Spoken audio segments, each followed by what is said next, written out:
साथियों, आज होली के शुभ अवसर पे सबसे पहले तो आप सभी को हार्दिक शुभकामनाएं, जिसमें आपका बिना टाइम गवाए आज हम जानेंगे कि होली हम क्यों मनाते हैं, होली कैसे मनाई जाती है, होली का इतिहास क्या है और होली किन किन देशों में मनाई जाती है। सबसे पहले तो होली एक ऐसा त्योहार है जो आपको आपके जिंदगी का एक दिन खुल के जीने का मौका देता है। मतलब कि आज के दिन आपके ऊपर सोसाइटी के द्वारा बनाए किसी भी रूल के द्वारा आपको रेगुलेट नहीं किया जाता है। आज आप जैसे मन चाहे वैसे अपने लाइफ को एंजॉय कर सकते हैं। ना ही किसी को किसी का लुक का डर, ना ही इस बात का डर कि हम जो कर रहे हैं उस पर लोग क्या सोचेंगे। आप जैसे मन वैसे अपने लाइफ को आज एंजॉय कर सकते हैं। लेकिन यहाँ पे ध्यान रखने वाली बात यह है कि आपके एक्टिविटी से किसी और को कोई भी हानि नहीं होनी चाहिए। जैसे में कुछ लोग अल्कोहल कंज्यूम करने के बाद दूसरों को गाली देना शुरू कर देते हैं, या फिर कुछ लोग दूसरे के घर जाकर दूसरी लड़कियों को रंग लगाने के बहाने बैड एक्टिविटी शुरू कर देते हैं, जिस पे आपके खिलाफ एक्शन भी हो सकता है। तो ऐसे में आपको सावधानी से होली खेलनी है। तो आइए वीडियो को शुरू करते हैं और जानते हैं कि होली क्यों मनाई जाती है। हिंदू पौराणिक कथाओं के अनुसार ये त्योहार बुराई के ऊपर अच्छाई की जीत को लेकर मनाया जाता है। होली के दिन पर होलिका दहन ये संकेत देता है कि जो लोग प्रहलाद की तरह भगवान को प्रिय होंगे, भगवान उनकी हमेशा रक्षा करें। इसके अलावा यह त्योहार वसंत ऋतु के आगमन का भी प्रतीक माना जाता है, क्योंकि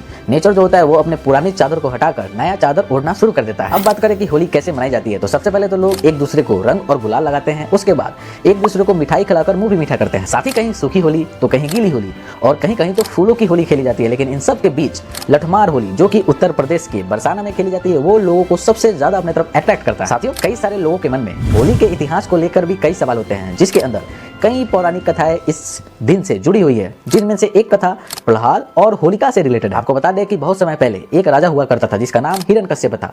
वो भगवान विष्णु को अपना परम शत्रु मानता था और उनका पुत्र प्रहलाद भगवान विष्णु का परम भक्त बन गया। जिस पर पहले तो उन्होंने अपने पुत्र को बहुत समझाया, लेकिन जब उनके पुत्र ने उनकी बात नहीं मानी तो उन्होंने अपनी बहन होलिका, जिसे आग में ना जलने का वरदान प्राप्त था, उन्हें यह आदेश दिया कि वो प्रहलाद को आग में लेकर बैठ जाए, जिससे ये होगा कि प्रहलाद उस आग में जल के मर जाए और होलिका को कुछ ना हो। लेकिन कुछ समय बाद हुआ ठीक इसका उल्टा। इस आग में होलिका पूरी तरीके से जल के भस्म हो गई, पर प्रहलाद को कुछ नहीं हुआ। जिसके बाद वहां के लोगों ने इस चमत्कार को देखकर ये कहा कि ये बुराई पे अच्छाई की जीत है और उस दिन को एक उत्सव में बदल दिया, जिसे आज हम होली के रूप में सेलिब्रेट करते हैं। वहीं कुछ कहानियों में बताया जाता है कि देवों को देव महादेव अपनी तपस्या में कई सालों से लीन थे, जिसे भंग करने के लिए भगवान इंद्र ने कामदेव को ये कार्य दिया कि वो भगवान शिव के तपस्या को भंग कर दें। जिसके बाद कामदेव ने सबसे पहले वसंत को याद किया, जिससे वसंत के आगमन से सारा जगत काम मोहित हो गया। इसके बाद जब महादेव की तपस्या भंग हुई तो उन्होंने कामदेव को उसी टाइम भस्म कर दिया और लोगों को यह संदेश दिया कि होली पर काम यानी कि इच्छा, लालच, मोह, धन, इन सब को अपने ऊपर हावी ना होने। और चूंकि वसंत का आगमन कामदेव के द्वारा किया जा चुका था, जिस कारण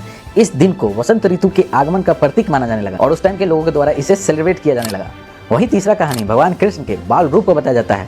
ये तो सभी जानते हैं कि मामा कंस, जो कि बहुत ही फेमस है, वे भगवान श्री कृष्ण को बचपन से ही मारने के प्रयास में थे, जिसके लिए उन्होंने पूतना नाम के एक राक्षसनी को भेजा, जिसने एक बहुत ही सुंदर स्त्री का रूप धारण करके भगवान श्री कृष्ण को अपना जहरीला दूध पिलाना शुरू कर दिया। लेकिन इस घटना में भगवान श्री कृष्ण के बजाय पूतना की मृत्यु हो गई और चूंकि उस दिन फाल्गुन पूर्णिमा थी तो इस चमत्कार को लोगों ने नमस्कार किया और एक बालक के द्वारा इतने बड़े राक्षसनी को मारे जाने के खुशी में उस दिन को उत्सव के रूप में मनाया जाने लगा। तो ये वो कहानियां थीं जो होली से जुड़े इतिहास को हमारे सामने रखता है। अब आते हैं अपने आखिरी सवाल पे कि होली किन किन देशों में मनाई जाती है। तो वैसे तो इसे ज्यादातर नेपाल और भारत देश में मनाया जाता है, लेकिन चूंकि अब भारत के लोग बाहर भी जाकर बस रहे हैं, जिस कारण यहाँ का ये कल्चर भारत के बाहर भी अब जाना शुरू हो चुका है, जैसे कि अमेरिका, फ्रांस, ब्रिटेन और म्यांमार और मलेशिया जैसे देशों में भी स्टार्ट हो चुका है। तो ऐसे में आप इस दिन को बहुत ही अच्छे तरीके से सेलिब्रेट करें और अपने दोस्तों को खूब रंग लगाएं, और यदि वो रंग लगाने बाहर ना निकले तो उसे निकालकर घर से बाहर पानी में ले जाकर पटक दें, लेकिन सावधानी से। तो जाते जाते हमारे कुछ प्रश्न, जैसे कि लठमार होली कहाँ खेली जाती है, फूलों की होली कहाँ खेली जाती है और भारत की कौन सी एरिया की होली सबसे ज्यादा फेमस है, इन तीनों का आंसर आप हमें कमेंट बॉक्स में बताइए। और यदि आपको ये वीडियो थोड़ा भी इन्फॉर्मेटिव लगा होगा तो हमारे चैनल को सब्सक्राइब करते जाइए। धन्यवाद।